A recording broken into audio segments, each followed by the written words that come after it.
அவுது பில்லாஹி மினஷ் ஷைத்தானிர் ரஜீம். பிஸ்மில்லாஹிர் ரஹ்மானிர் ரஹீம். அஸ்ஸலாமு அலைக்கும் வரஹ்மத்துல்லாஹி வபரகாத்துஹு. அன்பார்ந்த சகோதர சகோதரிகளே, அருமை தலைவர் அழுத பொழுதுகளில் எனும் தலைப்பில் இன்று 4வது நாள் பெருமானார் ஸல்லல்லாஹு அலைஹி வஸல்லம் அவர்களை பற்றிய ஒரு ஹதீஸில் பர்ரா இப்னு ஆசிப் கூறுகிறார்கள், நபி ஸல்லல்லாஹு அலைஹி வஸல்லம் அவர்களுடன் நாங்கள் உட்கார்ந்திருந்த போது ஓரிடத்தில் சிலர் கூடி நிற்பதை கண்டோம். அப்போது பெருமானால் எதற்காக அவர்கள் கூடி நிற்கிறார்கள் என்று கேட்டபோது, ஜனாசாவை அடக்கம் செய்வதற்காக அவர்கள் மண்ணறையை தோண்டிக் கொண்டிருக்கிறார்கள் என்று சொல்லப்பட்டவுடன் நபிகளார் திடுக்கிட்டவர்களாக மண்ணறைக்கு அருகில் வந்தார்கள். பிறகு அந்த மண்ணறையில் ஓரத்தில் வந்து அமர்ந்தார்கள். அவர்கள் கண்களிலிருந்து கண்ணீர் துளிகள் பீரிட்டு வந்தன. அன்னலார் அமர்ந்திருந்த தரைப்பகுதி அந்த கண்ணீர் துளிகளால் நனைந்தது. தன்னை கட்டுப்படுத்த முடியாத அளவுக்கு அழுது கொண்டே இருந்தார்கள். பின்னர் கூடி நின்ற மக்களை நோக்கி சொன்னார்கள், எனதருமை சகோதரர்களே, நிச்சயமாக ஒரு நாளுக்காக நீங்கள் தயார் செய்து கொள்ளுங்கள் என்று சொன்னார்கள்.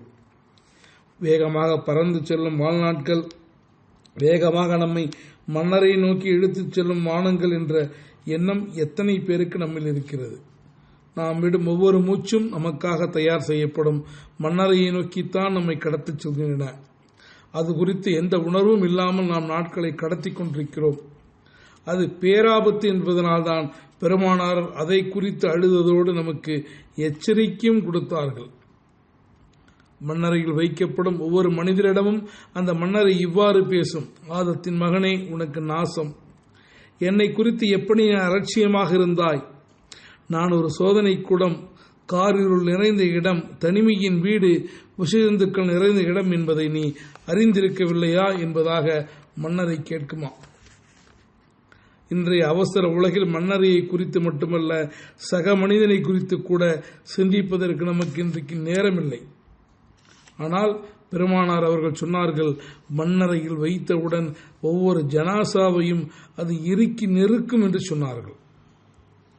பெருமானாருடைய புதல்வி ஸைனப் ரலியல்லாஹு அவர்களுடைய அவர்கள் மரணமடைந்த போது அவர்களை நல்லடக்கம் செய்வதற்காக மண்ணறை பகுதிக்கு எடுத்துச் செல்லப்பட்டது. மண்ணறையில் ஜனாசா வைக்கப்பட்டவுடன் பெருமானாருடைய முகம் மஞ்சள் நிறமாக மாறி பின்பு இயல்பு நிலைக்கு திரும்பியது. அப்போது அப்படி மஞ்சள் நிறமாக மாறியதற்கான காரணத்தை கேட்டபோது மண்ணறையின் இறுக்கத்தை குறித்து நான் சிந்தித்த போது பயந்தேன். ஆனால் எனது மகளுக்காக அந்த இறுக்கம் இலகுவாக்கப்பட்டதாக கூறப்பட்டது. அப்போதுதான் என்னால் அந்த இயல்பு நிலைக்கு திரும்ப முடிந்தது என்பதாக பெருமானார் ஸல்லல்லாஹு அலைஹி வஸல்லம் அவர்கள் சொன்னார்கள்.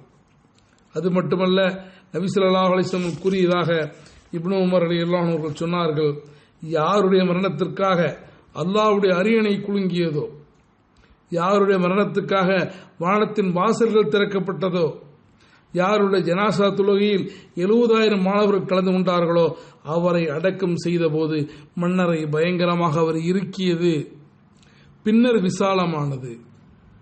யார் அந்த மனிதர்? யாருடைய மரணத்திற்காக அல்லாஹ்வுடைய அரியணை குலுங்கியது? நிச்சயமாக அவர் ஒரு சாதாரண மனிதராக இருக்க முடியாது அல்லவா. அவர்தான் சஅத் பின் முஆத் ரலியல்லாஹு அன்ஹு அவர்கள். 30 வயதில் இஸ்லாத்தை ஏற்று 37 வயதில் மரணத்தை தழுவி வெறும் 7 ஆண்டுகளில் வாழ்ந்த அந்த வாழ்க்கைக்காக வானத்தின் வாசல்கள் திறக்கப்பட்டு அதுவரை இந்த பூமிக்கு இறங்காத 70,000 மாணவர்கள் பூமிக்கு வந்தார்கள். அகழ் போரின் போது சதி வேளையில் ஈடுபட்ட யூதர்களுடன் சமாதானத்துக்காக விளைச்சலில் ஒரு பகுதியை தருவதாக ஒப்பந்தம் செய்யப்பட்ட போது பெருமானாரிடத்தில் சீறினார்கள், நாங்கள் இஸ்லாத்தை ஏற்பதற்கு முன்னால் கூட அவர்களுக்கு இலவசமாக கொடுக்க மாட்டோம், இப்போது இஸ்லாத்தை ஏற்ற பிறகு எங்கள் வாழ்முனைகளையே அவர்களுக்கு நாங்கள் பரிசாக கொடுப்போம் என்று சொன்னார்கள்.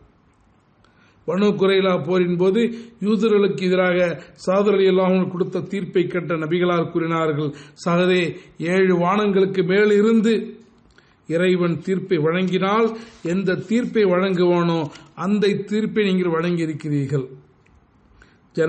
அவருடைய ஜனாசா தொழுகைக்கு நபிகளார் வந்தபோது தனது ஆடையை கரண்டை கால்களுக்கு மேலாக தூக்கியவாறு நடந்து வந்தார்கள்.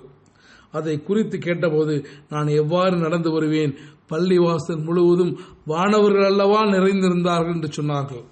அப்படிப்பட்ட சிறப்புமிக்க ஸஅத் ரலியல்லாஹு அவர்களையே மன்னரை இறுக்கியது என்றால் நாம் எல்லாம் எம்மாத்திரம்.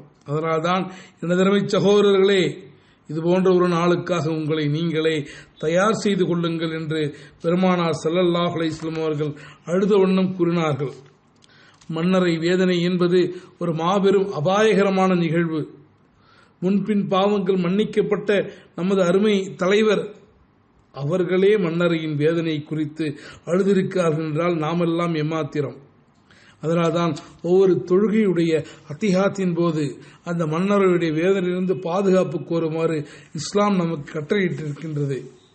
அல்லாஹ் ரப்பல் ஆலமீன் ஒவ்வொரு ஈமான் கொண்ட மனிதர்களையும் மன்னரை வேதனையிலிருந்து பாதுகாத்தருள்வானாக. ஆமீன். அஸ்ஸலாமு அலைக்கும் வரஹ்மத்துல்லாஹி வபரகாத்துஹு.